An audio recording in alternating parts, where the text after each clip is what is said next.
Welcome to your news and views. ఈ రోజు ప్రధాన దినపత్రికల్లో వచ్చిన వార్తలను అయితే ఒకసారి చూసే ప్రయత్నం చేద్దాము. సో ఫస్ట్ ఈనాడు పేపర్లో చూద్దాము. ఈనాడు పేపర్లో కనుక ఫస్ట్ పీడీ చట్టం అని వ్యాపారుల అక్రమాలపై పీడీ చట్టం పేరిట ఒక హెడ్లైన్ అయితే ఇచ్చారు.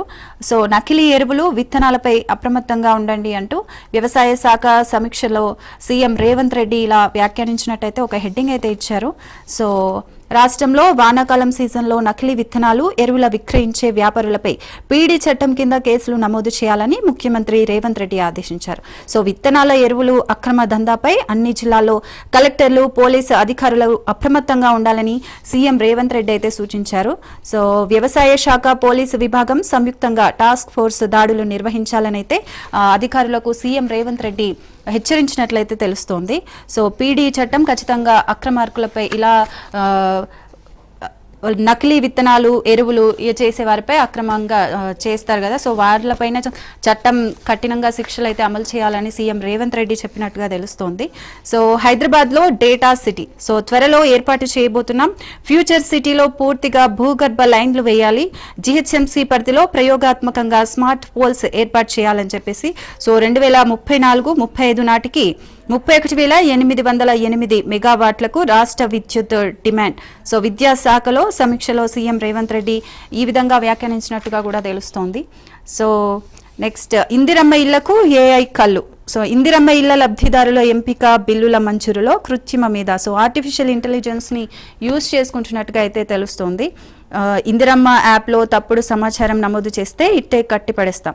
సో ఇందిరమ్మ కళ్ళ పథకం కింద మొదటి విడతలో 562 గ్రామాల పరిధిలో 70,122 ఇళ్లకు అనుమతులు ఇచ్చారు. సో ఇందులో 16,432 ఇళ్లకు మంజూరు పత్రాలు అందించారు. 17,000 మంది ఇంటి నిర్మాణ పనులు ప్రారంభించారు. వీటిలో 4,500 ఇళ్లకు పునాది పూర్తయినట్లు ఆన్లైన్లో నమోదు చేశారు. పునాది పూర్తయితే ప్రభుత్వం మొదటి దశలో భాగంగా లబ్ధిదారుడి ఖాతాలో ₹1,00,000 అయితే జమ చేస్తుంది. మొదటి దశ బిల్లుల మంజూరులో భాగంగా ఆన్లైన్లో అప్లోడ్ చేసిన వివరాలకు అధికారులు ఏఐ సాంకేతికతతో జల్లెడ పడుతున్నారు. సో ఇందిరమ్మ ఇళ్ల వ్యవహారంలో కూడా ఏఐని యూజ్ చేసుకుంటున్నట్టుగా ఇది ఒక మంచి పరిణామంగా చెప్పుకొస్తున్నారు. సో నీటిపారుదల శాఖలో కాళేశ్వరం టెన్షన్.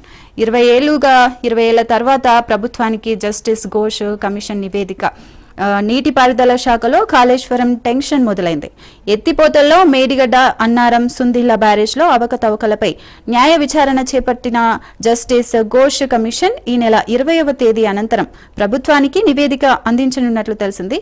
సుప్రీంకోర్టు న్యాయమూర్తిగా పలు కేసుల్లో కీలక తీర్పులిచ్చిన జస్టిస్ పిసి ఘోష్ కాళేశ్వరం ప్రాజెక్టుపై విచారణ చేపట్టిన విషయం తెలిసిందే. దీంతో కాళేశ్వరం బ్యారేజీలోని లోపాలపై ఎలాంటి నివేదిక ఇస్తారనే చర్చ అయితే నడుస్తోంది.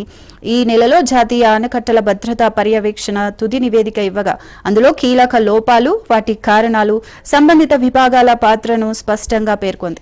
దీనికి ముందు విజిలెన్స్ అండ్ ఎన్ఫోర్స్మెంట్ ముందు బ్యారేజీలకు సంబంధించిన మొదటి ప్రామాణిక నివేదిక తర్వాత పూర్తి నివేదికను ప్రభుత్వానికి అందించనుంది. సో కాళేశ్వరంలో ఎన్ని అవకతవకలు జరిగాయి ఏంటి అనే దానిపైన జస్టిస్ అయితే ఒక నివేదిక ఇచ్చినట్లయితే చెప్తున్నారు.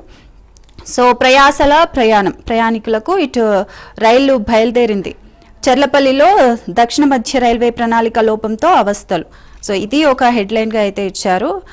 100 కోట్ల వ్యయంతో నిర్మించిన చర్లపల్లి రైల్వే బెర్కిన్లతో మరింత సౌకర్యం కలుగుతుందని భావిస్తే దక్షిణ మధ్య రైల్వే ప్రణాళిక లోపం కారణంగా ప్రయాణికులకు ప్రత్యేక నరకం కనిపిస్తుంది. గచ్చిబౌలి, రాయదుర్గం వంటి ప్రాంతాల నుంచి చర్లపల్లికి చేరాలంటే 1.5-2 గంటల సమయం పడుతుంది. సో ప్రయాణంలో ఇబ్బందులు ఎదుర్కొంటున్నట్టుగా ఒక ప్రయాసల ప్రయాణం అని అయితే ఒక హెడ్లైన్ అయితే ఇచ్చారు.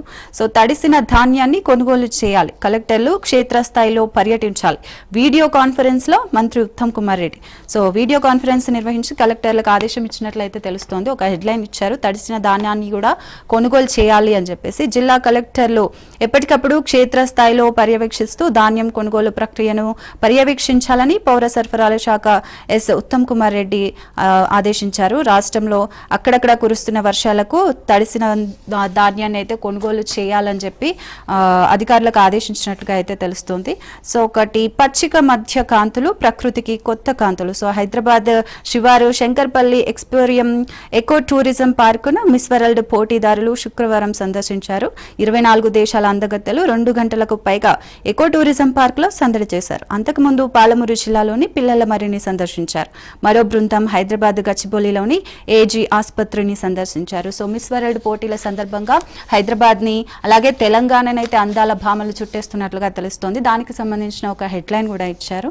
సో ఇంకొక హెడ్లైన్ సర్వే పటం ఉంటే రిజిస్ట్రేషన్. తొలుత 5 జిల్లాల్లో పైలట్ సర్వే, 5 సంస్థలకు బాధ్యతల అప్పగింత. రెండేసి రిజిస్ట్రేషన్ల వివాదాలు, తక్కువ భూమి ఉంటే ఎక్కువ విస్తీర్ణానికి రిజిస్ట్రేషన్, దసరాల్లో భూమి ఉండి క్షేత్రస్థాయిలో లేకున్నా రిజిస్ట్రేషన్. ఇలా రిజిస్ట్రేషన్ మ్యూటేషన్ చిక్కులేవీ లేకుండా స్పష్టమైన హక్కులు కల్పించేందుకు ప్రభుత్వం సర్వే చేపట్టింది. సో సర్వే చేపట్టనుండి భూభారతి చట్టంలో సాగు భూముల రిజిస్ట్రేషన్ కు సర్వే పటం తప్పనిసరి చేస్తూ ప్రత్యేకంగా తీసుకొచ్చిన విషయం అయితే తెలిసిందో. సో సర్వే పటం ఉంటే రిజిస్ట్రేషన్ చేస్తామని అయితే ఒక హెడ్లైన్ అయితే ఇచ్చారు ఈనాడు పేపర్లో. సో నెక్స్ట్ మనం ఆంధ్రజ్యోతి పేపర్ అయితే చూద్దాము హెడ్లైన్స్ ఎలా ఉన్నాయని చెప్పి. సో 1,00,000కు 5,000 అమెరికా నుంచి డబ్బు పంపితే ఇకపై పన్ను బాదుడే. సో ట్రంప్ విధించిన సుంకాలు ఇవి. మన పరోక్షంగా అమెరికా నుంచి డబ్బు పంపితే ఇకపై పన్ను బాదుడే. అమెరికాలో నివసిస్తున్న విదేశీయులకు అక్కడ డొనాల్డ్ ట్రంప్ ప్రభుత్వం పెద్ద షాక్ ఇచ్చింది. అమెరికా నుంచి ఇతర దేశాలకు జరిగే నగదు బదిలీలపై 5% పన్ను వసూలు చేసినందుకు వీలుగా ఓ బిల్లును తీసుకొచ్చింది. బిగ్ బ్యూటిఫుల్ డీల్ పేరిట ప్రతినిధుల సభలో ప్రవేశపెట్టిన ఈ బిల్లు అమెరికా కాంగ్రెస్ ఆమోదం పొందితే 2025 జూలై 4 నుంచి కొత్త విధానం అమల్లోకి అయితే రానుంది. అదే కనుక జరిగితే అమెరికాలో సంపాదించిన డబ్బును వేరే దేశాల్లో ఉన్న తమ వారికి పంపే విదేశీయుల పన్నుల రూపంలో భారీగా చెల్లించాల్సి ఉంటుంది. ప్రతిపాదిత విధానం ప్రకారం అమెరికాలో ఉన్న భారతీయులు స్వదేశంలో ఉన్న వారికి $1,160 అనగా దాదాపు ₹1,00,000 పంపితే గనక 5,000 పన్నుగా చెల్లించాల్సి వస్తుంది. సో 1,00,000కు 5,000 వసూలు చేస్తున్నట్లుగా అయితే తెలుస్తోంది. సో ట్రంప్ కొత్త నిర్ణయం అన్నమాట ఇది. ట్రంప్ మిస్టరీ భారత విషయంలో చర్చనీయాంశంగా మారింది. మోడీకి ప్రాధాన్యత ఇస్తూనే పన్ను మోత వాణిజ్య చర్చలు జరుగుతుండగానే జీరో ట్యాక్స్ అంటూ వ్యాఖ్యలు చేశారు. సో ఐఫోన్ యూనిట్లను నుంచి కూడా భారత్ నుంచి తరలించాలని యాపిల్ కు సూచించారు. నిన్న మనం చూసాం న్యూస్ ఇదంతా. సో దానికి సంబంధించిన న్యూస్ ఒకటి హైలైట్ చేశారు ఆంధ్రజ్యోతిలో. నెలాఖరులో కాళేశ్వరం నివేదిక. సో కేసీఆర్ హరీష్ రావును పిలవకుండానే విచారణ పూర్తి చేసి పీసీ ఘోష్ కమిషన్ నిర్ణయం తీసుకుంటుందా అని చెప్పేసి అయితే ఒక హెడ్లైన్ అయితే ఇచ్చారు. అలాగే పోలవరంపై 28న ప్రధాని సమీక్ష. వర్చువల్ గా హాజరు కానున్నారు తెలంగాణ, ఆంధ్రప్రదేశ్, ఛత్తీస్గఢ్, ఒడిశా సీఎంలు. ముంపు ప్రాంతాలను గుర్తించి తగిన చర్యలు తీసుకోవాలంటున్న తెలంగాణ. సో తెలంగాణ ప్రధాని మోడీని కోరుతున్నట్టుగా ఒక న్యూస్ అయితే ఇచ్చారు. ఐసీయూలో పిల్లలతో అందాల భామల ముచ్చట్లు. సో ఏజీ ఆసుపత్రిలో చికిత్స పొందుతున్న పిల్లలను పరామర్శించిన ప్రపంచ సుందరి పోటీదారులు. హైదరాబాద్ శివార్లోని ఎక్స్ పార్క్లోను పర్యటన.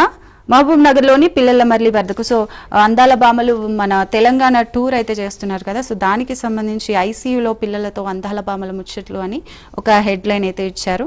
రక్షణ రంగానికి మరో 50,000 కోట్లు. ఆపరేషన్ సింధూర్ నేపథ్యమే కారణం. మొత్తం రక్షణ బడ్జెట్ 7 లక్షల కోట్లు దాటే అవకాశం. పార్లమెంటు శీతాకాల సమావేశంలో ఆమోదం. సో రక్షణ రంగానికి మన బార్డర్కి సోల్జర్స్కి సంబంధించి న్యూస్ ఇది. సో 50,000 కోట్లు ఎక్కువగా అదనంగా కేటాయించాలి అని చెప్పైతే వేశారు.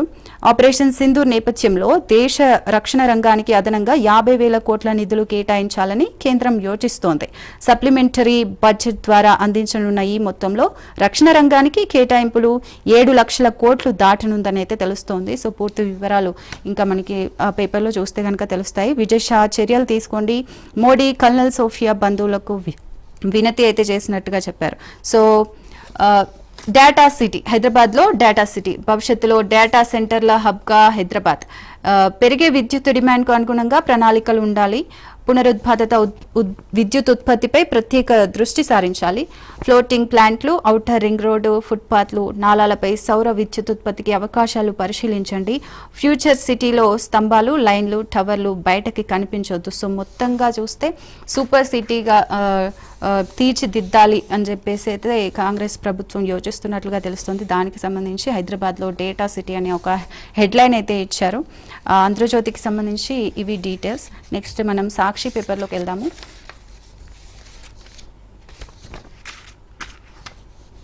సాక్షి పేపర్లో కనుక చూస్తే సారీ నో లారీ ధాన్యం అమ్ముకునేదట్ట అంటున్న రైతులు వారాల తరబడి కొనుగోలు కేంద్రాల వద్దే పడిగాపులు. సో అకాల వర్షాలు కురుస్తున్న నేపథ్యంగా ధాన్యం అమ్ముకునేదట్ట అని రైతులు ప్రశ్నిస్తున్నట్లుగా సారీ నో లారీ అని ఒక హెడ్లైన్ అయితే ఇచ్చారు. రాష్ట్ర వ్యాప్తంగా అనేక సెంటర్లలో కుప్పలుగా వడ్ల రాసులు. ఈ యాసంగిలో దాదాపు 1.30 కోట్ల మెట్రిక్ టన్నుల ధాన్యం దిగుబడి అంచనా. సో 70.13 LMTCల ధాన్యం కొనుగోలు కేంద్రాలకు రావచ్చని లెక్కలు వేసిన అధికారులు. బట్ ఇన్ని లెక్కలు అలా ఉన్నా కూడా సో అకాల వర్షానికి ధాన్యం అంతా వర్షానికి కొట్టుకుపోయినవి అవి మనం చూస్తూనే ఉన్నాము న్యూస్లలో. సో అదే ఎక్కువగా కనిపిస్తుంది. ఎంత అంచనా వేసినా కూడా నష్టమే ఎక్కువగా కనిపిస్తుంది రైతులకు సంబంధించి. కొన్న ధాన్యం తరలింపులోనూ రోజుల తరబడి జాప్యం. సో కొన్నా కూడా అది తీసుకెళ్లడానికి కూడా చాలా లేట్ అవుతుంది అని చెప్పేసి అయితే చెప్తున్నారు. ట్రాక్టర్ల ద్వారా తరలించుకుందామంటే హమాలీలు లేరంటున్న వైనం. సో తూకం వేసిన లారీలు లేక. సో రైతులకు సంబంధించి మెయిన్ హెడ్లైన్ సాక్షిలో అయితే ఈ విధంగా ఇచ్చారు. అలాగే 5% రెమిటెన్స్ పన్ను మనోళ్లపై ట్రంప్ మరో పిడుగు, గ్రీన్ కార్డుదారులకు కూడా వర్తింపు. సో జూలై 4 నుంచి అమలయ్యే అవకాశం ఉంది. ట్రంప్ 5% రెమిటెన్స్ పన్ను అయితే అన్ని దేశాలపైన వేస్తున్నాడు. సో భారత్ పైన కూడా అది ప్రభావం చూపేస్తుంది. సో ₹1,00,000కు 5,000 రూపాయలు పన్నుగా అయితే చెల్లించాల్సి ఉంటుంది అమెరికా ప్రభుత్వానికి. దానికి సంబంధించిన న్యూస్ ఒకటైతే ఇచ్చారు. అలాగే పవర్ఫుల్గా ఉండాలి. 2034 నుంచి 35 నాటికి 31,808 మెగావాట్లకు డిమాండ్. సో విద్యుత్ని పెంచుకునే దిశగా పవర్ఫుల్గా ఉండాలి అని రేవంత్ సర్కారు యోచిస్తున్నట్లుగా తెలుస్తుంది. దానికి సంబంధించిన హెడ్లైన్ అయితే మనకి ఇచ్చారు, పవర్ఫుల్గా ఉండాలి అని. అందుకు తగినట్లుగా ఉత్పత్తికి ప్రణాళికలు వేయండి. Clean energy, stuff storage, planting, సోలార్లపై దృష్టి పెట్టాలి. ORR పొడవునా సోలార్ లైటింగ్ ఏర్పాటు చేయండి. సచివాలయం, నక్లెస్ రోడ్, KTR పార్క్లో స్మార్ట్ పోల్స్. సో ఇవన్నీ ఏర్పాటు చేయండి. ORR పొడవునా సోలార్ లైటింగ్స్ పెట్టండి. సో లైన్స్ ఏమన్నా ఉంటే గనక, పోల్స్ ఏమన్నా ఉంటే గనక అవి కనిపించకుండా పెట్టండి. సో ఈ విధంగా చెప్తున్నట్టుగా పవర్ఫుల్గా ఉండాలి అని చెప్పి రేవంత్ సర్కార్ చేస్తున్నట్లుగా తెలుస్తోంది. సో ఇవి సాక్షికి సంబంధించి మెయిన్ హెడ్డింగ్స్ అన్నమాట. నెక్స్ట్ మనం నమస్తే తెలంగాణ పేపర్లో అయితే చూద్దాము. నమస్తే తెలంగాణ పేపర్ చూస్తే కనుక సో కమిషన్లు ఫుల్, ఖజానా డల్. మంత్రులు డబ్బులు తీసుకొని ఫైళ్లు క్లియర్ చేస్తారు. అటవీ శాఖ మంత్రి కొండా సురేఖ సంచలన వ్యాఖ్యలు. సో నిన్నటి నుంచి మనకి ఇదే ప్రధాన వార్తగా అయితే నిలుస్తోంది. అన్ని ఛానల్స్లలో అండ్ పేపర్స్లలో ఇది మెయిన్ హెడ్డింగ్గా నమస్తే తెలంగాణ ఇచ్చారు. సో కాంగ్రెస్ అవినీతిని మంత్రి నిర్ధారించారంటూ విశ్లేషకులు చెప్తున్నట్లుగా తెలుస్తోంది. ఇప్పటికే మెజార్టీ మంత్రులపై కమిషన్ల ఆరోపణలు ఉన్నాయి. గతంలో సచివాలయంలోనే ధర్నాకు దిగిన కాంట్రాక్టర్లు, ఆర్ ట్యాక్స్ పై రాహుల్ కు ఇటీవల రియల్టర్ల ఫిర్యాదు. రాష్ట్రంలో RR ట్యాక్స్ అని గతంలో ప్రధాని ఆరోపణ. 30% కమిషన్లు తీసుకుంటున్నారన్న Congress MLA. So Congress MLA స్వయంగా 30% కమిషన్లు తీసుకొని ఫైల్స్ క్లియర్ చేస్తారు అని ఒక వార్త అయితే వైరల్ అవుతుంది కదా. సో దానికి సంబంధించి పూర్తి హెడ్లైన్ అయితే ఇచ్చారు. కమిషన్లు ఫుల్, ఖజానా డల్ అని చెప్పేసి మంత్రి కొండా సురేఖ చేసిన వ్యాఖ్యలని హైలైట్ చేశారు. యథేచ్ఛగా కల్తీ విత్తనాలు. సో రాష్ట్రంలో కల్తీ విత్తనాలు రాజ్యమేలుతున్నాయని స్వయంగా రాష్ట్ర వ్యవసాయ కమిషన్ తెలిపింది. రైతులకు నాణ్యమైన విత్తనం అందడం లేదని ఆవేదన వ్యక్తం చేస్తోంది. వ్యవసాయ సమస్యలపై ఇటీవల రాష్ట్ర వ్యాప్తంగా పర్యటించిన వ్యవసాయ కమిషన్ సమగ్ర నివేదికను రూపొందించింది. ఈ నేపథ్యంలో శుక్రవారం హైదరాబాద్లో BRK భవన్లో వ్యవసాయ కమిషన్ చైర్మన్ కోదండరెడ్డి ఆధ్వర్యంలో రైతు కమిషన్ సభ్యులు మీడియా సమావేశం నిర్వహించారు. సో ఎన్ని సమావేశాలు నిర్వహించినా ఏం చేసినా కూడా యథేచ్ఛగా కల్తీ విత్తనాలు అయితే పుట్టుకొస్తున్నాయని చెప్పి సో దానికి సంబంధించిన వార్త అయితే ఇస్తారు. అలాగే ఉద్యోగుల సమస్యలపై BRS సమరశంఖం. రాష్ట్రంలోని ప్రభుత్వ ఉద్యోగులు ఎదుర్కొంటున్న వివిధ సమస్యలు, రాష్ట్ర ప్రభుత్వ వైఖరిపై BRS దృష్టి సారించింది. ఉద్యోగుల సమస్యలు పరిష్కరించేందుకు అవసరమైన కార్యాచరణ రూపొందించాలని నిర్ణయించింది. ఉద్యోగం అంశంతో పాటు రాష్ట్ర ప్రభుత్వం అనుసరిస్తున్న ప్రజా వ్యతిరేక విధానాలపై పోరాటం చేయడంతో పాటు కాంగ్రెస్ పార్టీ ఎన్నికలకు ముందు ఇచ్చిన హామీలను అమలు చేయించేందుకు అవసరమైన ఒత్తిడి తీసుకొచ్చేందుకు అనుసరిస్తున్న వ్యూహాన్ని సిద్ధం చేస్తున్నారు. సో BRS మొత్తంగా కాంగ్రెస్ పైన వాళ్ళు ఇచ్చిన అన్ని హామీలు తీర్చేటట్టుగా ఒత్తిడి చేస్తున్నట్లుగా అయితే తెలుస్తోంది. సో ఉద్యోగులకు సంబంధించి ప్రత్యేకంగా బీఆర్ఎస్ సమరశంఖం పూరించింది అన్నట్టుగా ఒక వార్త అయితే వేశారు. దళిత ద్రోహి కాంగ్రెస్ నీ పార్టీ దుర్మార్గపు చరిత్ర తెలుసుకో రేవంత్ అని చెప్పి ఒక వార్త హైలైట్ చేశారు. మహేష్ కుమార్ను పీసీసీ అధ్యక్షుడిని చేసే ముందు మిగతా పార్టీలను అడిగారా అని చెప్పి అయితే ప్రశ్నిస్తున్నారు. సో దళితుల విషయంలో కాంగ్రెస్ మొసలి కన్నీరు కారుస్తుందని బీఆర్ఎస్ నేత మాజీ మంత్రి కొప్పుల ఈశ్వర్ విమర్శించారు. శుక్రవారం కరీంనగర్లో మీడియాతో మాట్లాడుతూ బీఆర్ఎస్ పగ్గాలను దళితుడికి ఇవ్వాలన్న ముఖ్యమంత్రి రేవంత్ రెడ్డిపై తీవ్రస్థాయిలో విరుచుకుపడ్డారు. దళితుల జపం చేస్తున్న రేవంత్ రెడ్డి పార్టీ అధ్యక్షులు ఖర్గేను ప్రచారం నిలిపివేయాలని ఎందుకు డిమాండ్ చేయడం లేదని ప్రశ్నించారు. సో దళిత ద్రోహి కాంగ్రెస్ అని చెప్పి ఒక హెడ్లైన్ అయితే ఇచ్చారు. ఎన్ఆర్ఐలపై ట్రంప్ బాధుడు. సో స్వదేశానికి పంపి నగదుపై 5% ట్యాక్స్కు ప్రతిపాదన. సో ట్రంప్ విధించిన సుంకాలపైన ఒక హెడ్లైన్ అయితే ఇచ్చారు. అండ్ సున్నపు గనుల లీజుపై చేతులెత్తేసిన కేంద్రం, ఇది ఒక హెడ్లైన్ అయితే ఇచ్చారు. అవకతవకలపై సీఎంఓకు సామాజిక కార్యకర్త ఫిర్యాదు చేసినట్టుగా ఒక హెడ్లైన్ అయితే ఇచ్చారు. అలాగే మనం నెక్స్ట్ ఇవి నమస్తే తెలంగాణ పేపర్కి సంబంధించిన డీటెయిల్స్ అన్నమాట. హెడ్లైన్స్ ఇలా ఇచ్చారు. అలాగే ప్రభాత వెలుగు పేపర్లో అయితే చూద్దాము.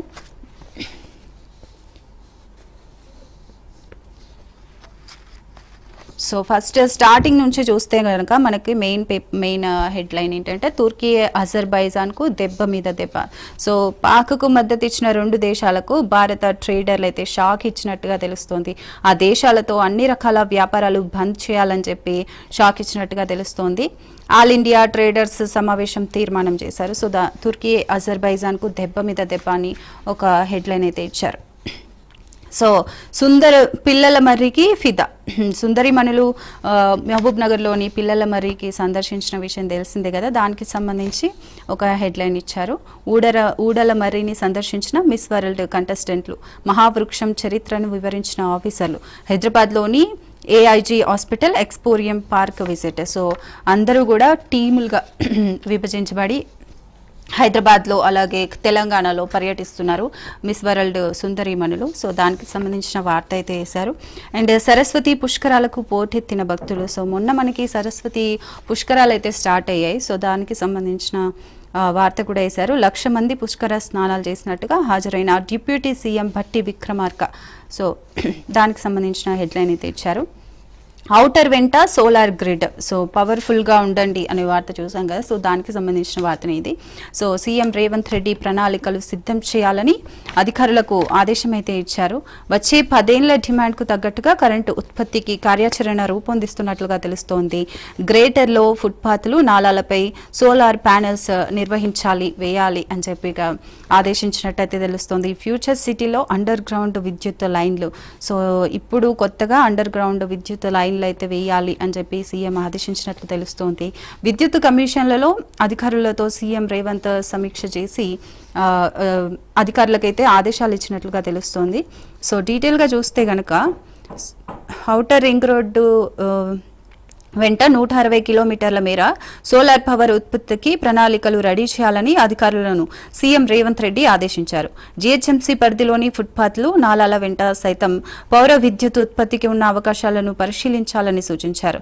వచ్చే 10 ఏళ్లలో రాష్ట్రంలో కరెంటు డిమాండ్ 31,808 మెగావాట్లకు చేరుతుందని, అందుకు అనుగుణంగా విద్యుత్ ఉత్పత్తికి ప్రణాళికలు రెడీ చేయాలని ఆదేశించారు. శుక్రవారం హైదరాబాద్ జూబ్లీహిల్స్లోని తన నివాసంలో డిప్యూటీ సీఎం భట్టి విక్రమార్కతో కలిసి విద్యుత్ శాఖపై సీఎం రేవంత్ రెడ్డి రివ్యూ చేశారు. సో రివ్యూ చేసిన సందర్భంగా ఔటర్ వెంట సోలార్ గ్రిడ్ వేయాలి, అలాగే ఫ్యూచర్ సిటీలో అండర్ గ్రౌండ్ విద్యుత్ లైన్స్ వేయాలి. సో ఈ విధంగా సమీక్షించినట్లయితే తెలుస్తోంది అధికారులతో. ఆ వార్త హైలైట్ చేశారు. వచ్చే వారం కాళేశ్వరం కమిషన్ రిపోర్ట్. సో నిరుడు మార్చిలో కమిషన్లు ఏర్పాటు చేస్తే 14 నెలలు విచారణ అయితే జరిగింది.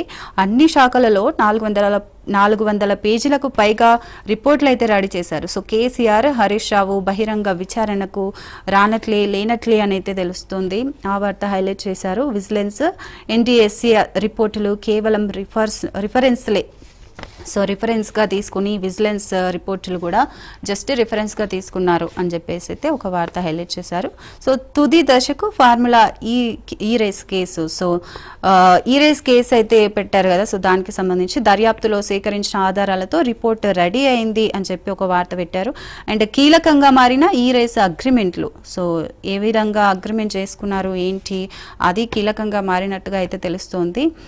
ప్రాసిక్యూషన్ విచారణకు సర్కారు అనుమతి కోరామన్న ఆఫీసర్లు పర్మిషన్ రాగానే కోర్టులో ఛార్జ్ షీట్ దాఖలు చేస్తారు అని చెప్పి తుది దశకు ఫార్ములా ఈ రేసు కేసు అయితే చేరుకుంది అని చెప్పి ఒక వార్త హైలైట్ చేశారు. 50 లక్షల టన్నుల వడ్లు కొన్నాం. సో మొన్న 3 ఎక్కువ అయింది అని చెప్పారు. గత సంవత్సరంతో పోలిస్తే కనుక యాసంగిలో 70 లక్షల టన్నుల ధాన్యం కొనుక్కోవాలని లక్ష్యంగా పెట్టుకున్నామని, రైతులకు ఎలాంటి సమస్యలు రానివ్వద్దని, తడిసిన వడ్లు కూడా కొంటామని, రైతు సంక్షేమమే మా ధ్యేయం అంటూ కలెక్టర్లతో మీడియా కాన్ఫరెన్స్లో ఉత్తమ్ కుమార్ రెడ్డి అయితే వెల్లడించినట్లు 50 లక్షల టన్నుల వడ్లు కొన్నామని చెప్పి ఒక వార్త అయితే హైలైట్ చేశారు. సో కొట్టుకుపోయిన చెక్ డ్యాంలకు చెల్లింపులపై విజిలెన్స్ ఎంక్వైరీ. బీఆర్ఎస్ హయాంలో ఉమ్మడి కరీంనగర్ జిల్లాలో 29 చెక్ డ్యాంల నిర్మాణం కట్టిన వెంటనే కొన్ని కడుతుండగానే మరికొన్ని కొట్టుకుపోయినాయి అంటూ అయినా కాంట్రాక్టర్లకు 287 కోట్లు చెల్లించిన గత సర్కార్ విచారణకు ఆదేశించిన ప్రభుత్వం. సో కొట్టుకుపోయిన చెక్ డ్యాంల చెల్లింపులు అని దానికి సంబంధించి ఎంక్వైరీ చేయాలి అని చెప్పి విచారణకు తెలంగాణ ప్రభుత్వం ఆదేశించినట్లయితే తెలుస్తోంది. సో మన పోలీసులు వరల్డ్ నెంబర్ 1. సో ఇది డ్రగ్స్ కంట్రోల్లో మొదటి స్థానంలో ఉందని దుబాయ్లో వరల్డ్ పోలీస్ సమిట్లో జరిగిన దాంట్లో అయితే తెలుస్తోంది. మన పోలీసులు నెంబర్ 1గా ఉన్నారని. వివిధ కేటగిరీలో పోటీపడ్డ 138 దేశాల పోలీసులు excellence in anti narcotics award అందుకున్న సిపి ఆనంద్ ఇటీవల ఇండియా జస్టిస్ రిపోర్ట్. సో ర్యాంకింగ్లోనూ నెంబర్ 1గా రాష్ట్ర పోలీసులు, తెలంగాణ పోలీసులు 135 దేశాలకు సంబంధించిన పోలీసులు దాంట్లో పోటీ చేస్తే మన తెలంగాణకు సంబంధించి నెంబర్ 1గా నిలిచినట్లయితే తెలుస్తోంది. హాస్పిటళ్లకు అడ్డగోలు అనుమతులు, సర్టిఫికేట్లను వెరిఫై చేయకుండానే రెన్యువల్. అవినీతికి పాల్పడుతున్న పలువురు డిహెచ్ఎంలు. ఇటీవల టీజీఎంసీ తనిఖీల్లో బయటపడ్డ ఆఫీసర్ల భాగోతం. రాష్ట్ర వ్యాప్తంగా 450 కేసులు నమోదు. హాస్పిటల్, క్లినిక్స్, ల్యాబ్స్కు అనుమతులు లేకుండానే, రూల్స్ పాటించకుండానే నిర్ధారణ చేస్తున్నట్లుగా తెలుస్తోంది. ఇంత జరుగుతున్నా పట్టించుకొని ఉన్నతాధికారులు. సో హాస్పిటల్కు అడ్డగోలు అనుమతులు. సో నకిలీ హాస్పిటల్స్, నకిలీ డాక్టర్స్ బయటకు వస్తుంటారు. సో వాళ్ళకి సంబంధించి అనుమతులు ఇస్తేనే వాళ్ళు వస్తారు కాబట్టి సో అడ్డగోలుగా అనుమతులు ఇస్తున్నారు అని చెప్పి ఒక వార్త అయితే హైలైట్ చేశారు. నకిలీ విత్తనాలు అమ్మితే పీడీ యాక్ట్. సో ఇది కూడా మనం చూస్తాం. ప్రధానంగా హైదరాబాద్లో ప్రయోగాత్మకంగా స్మార్ట్ పోల్స్ ఏర్పాటు చేయాలని, అలాగే ఎవరిని ఉపేక్షించలేదు నకిలీ విత్తనాలు కనుక అమ్మితే అని చెప్పి మనకి ప్రభాత వెలుగు న్యూస్ పేపర్లో అయితే ప్రధానంగా ఇచ్చారు.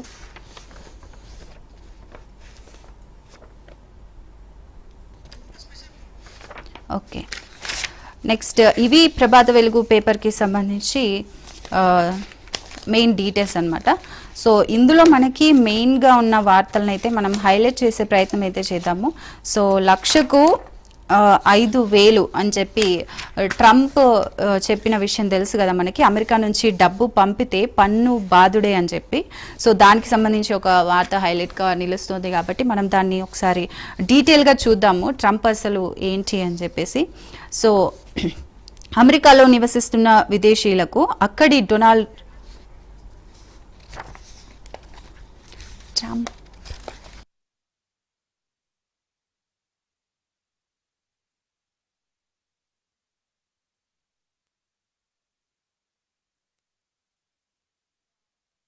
కదా. ఇది నెక్స్ట్ మనకి ఆకాష్ తీర్తో ఆటకట్టు. సో పాక్కు అడ్డగోలుగా నిలిచిన రక్షణ వ్యవస్థ. సో అడ్డగోడగా నిలిచిన రక్షణ వ్యవస్థ. దాయాది ఎన్నడూ చూడని అస్త్రంతో దెబ్బ. ఆపరేషన్ సింధూర్లో భాగంగా పాకిస్తాన్లోని వ్యూహాత్మక ప్రదేశాల్లో 8 వైమానిక స్థావరాలు సహా 13 లక్ష్యాలను భారత్ అత్యంత ఖచ్చితత్వంతో ఎలా ఛేదించగలిగింది? ఈ దాడులను అడ్డుకోవడంలో పాక్ ఎందుకింత ఘోరంగా విఫలమైంది? ప్రపంచవ్యాప్తంగా అనేక మంది నిపుణులు ఈ ప్రశ్న ప్రశ్నలకు సమాధానాల కోసం వెతుకుతున్నారు. ఈ నేపథ్యంలో భారత్ కొన్ని కీలక అంశాలనైతే వెల్లడించింది. భారత ఎలక్ట్రానిక్స్ లిమిటెడ్ రూపొందించి అభివృద్ధి చేసిన ఆకాశ్ తీర్ అనే గగనతల రక్షణ వ్యవస్థ పాక్ ఆట కట్టించిందని, వాళ్ళు ప్రయోగించిన డ్రోన్లు, క్షిపణులు, మైక్రో యుఏవీలను సమర్థవంతంగా కూలగొట్టడంలో కీలక పాత్ర పోషించినట్లయితే వివరించింది. దేశీయంగా తయారైన ఆకాశ్ తీర్ అంచనాలకు మించి రాణించిందంటూ దీని సత్తాని తెలియజేసింది. సో ఆకాశ్ తీర్ అనేది హైలైట్ గా నిలుస్తోంది. మొన్న మనకి జరిగిన యుద్ధం లో కూడా ఆపరేషన్ సింధూర్లో కూడా దానికి సంబంధించి ఆకాశ్ తీర్ ప్రత్యేకతలు ఏంటి, అసలు ఎందుకు ఇంత మంచిగా వర్క్ చేసింది ఆపరేషన్ సింధూర్లో అని చెప్పి ఆకాశ్ తీర్ ప్రత్యేకతలు అయితే ఇవే. సో ఈ నెల 9, 10వ తేదీల్లో భారత్లోని సైనిక పౌర నివాసాలను లక్ష్యంగా చేసుకొని పాక్ డ్రోన్ క్షిపణి దాడులకు తెగబడింది. అయితే దేశీయంగా అభివృద్ధి చేసిన గగనతల రక్షణ వ్యవస్థ ఆకాశ్ తీర్ రక్షణ గోడగా నిలిచి ఆ దాడులను అడ్డుకుంది. పాక్ నుంచి దూసుకొచ్చే డ్రోన్లు, క్షిపణులు, మైక్రో యుఏవి భారత భూభాగంలో పడకుండా ఆకాశ తీరు నిరోధించింది. దీనిలో ఉన్న అత్యంత విధ్వంసక అంశం ఏంటంటే భూమిపై ఉన్న రక్షణ వ్యవస్థలను అనుసంధానం చేయడం ద్వారా వాతావరణం, భూభాగం, రాడార్, ఇంటర్సెప్టీల గురించి డేటాను సంగ్రహించి రియల్ టైంలో నిర్ణయాలు తీసుకోగలదు. సో స్వయం ప్రతిపత్తితో దాడులు అమలు చేసే సామర్థ్యం దీనిలో ఉంది. ఇలాంటి వ్యవస్థను ఎన్నడూ చూడలేదని పాక్ రక్షణ రంగ నిపుణులే అంటున్నారంటే దీని సత్తా ఏంటో మనం అర్థం చేసుకోవచ్చు.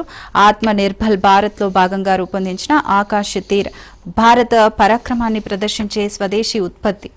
సో ఆకాశ్ తీర్లో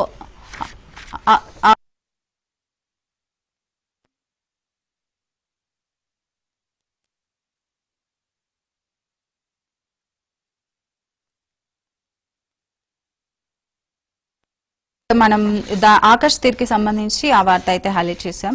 అండ్ నెక్స్ట్ రక్షణ రంగానికి మరో 50,000 కోట్లు ఆపరేషన్ సింధూర్ నేపథ్యమే కారణం. మొత్తం రక్షణ బడ్జెట్లో 7 లక్షల కోట్లు దాటే అవకాశం ఉంది. సో రక్షణ రంగానికి 50,000 కోట్లు అదనంగా కేటాయించాలని కేంద్ర ప్రభుత్వం అయితే యోచిస్తుంది. దానికి సంబంధించిన న్యూస్ ఇది. సో ఆపరేషన్ సింధూర్ నేపథ్యంలో దేశ రక్షణ రంగానికి అదనంగా 50,000 కోట్ల నిధులు కేటాయించాలని కేంద్రం యోచిస్తోంది.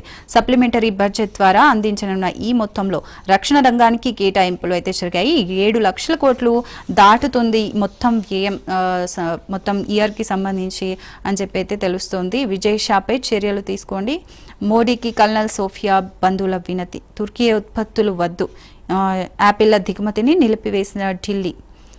ఆభరణాలు కొన్నామన్న సో రక్షణ రంగానికి సంబంధించి మరో 50,000 కోట్లు అనే వార్త హైలైట్గా నిలుస్తోంది.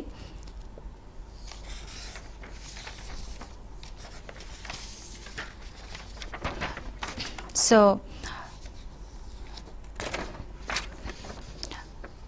మనం నిన్న ట్రంప్ అన్ని దేశాలకు సంబంధించి సుంకం అయితే విధించారు కదా. సో అమెరికా నుంచి డబ్బు పంపితే పన్ను బాదుడే అని చెప్పి దానికి సంబంధించిన న్యూస్ హైలైట్ ఇది. విదేశాలకు నగదు బదిలీపై 5% పన్ను విధిస్తూ బిల్లు అయితే వాళ్ళు ఆమోదించినట్లుగా తెలుస్తోంది. ఇంకా కొన్ని సవరణలు చేసి ఆ బిల్లును అయితే ఆమోదిస్తారు. సో దాన్ని తిరస్కరించారు ప్రతినిధుల సభ బడ్జెట్ కమిటీ. బట్ సవరణలు చేసి మళ్ళీ ప్రవేశపెడతామని స్పీకర్ చెప్పినట్లుగా అయితే తెలుస్తోంది. బిల్లు అమలైతే ప్రవాస భారతీయులకు భారమే. సో దీనికి సంబంధించి 1,05,000 అమెరికా నుంచి డబ్బు పంపితే పన్ను బాదుడు తప్పదు అని ఒక న్యూస్ అయితే హైలైట్గా నిలుస్తోంది. So yes.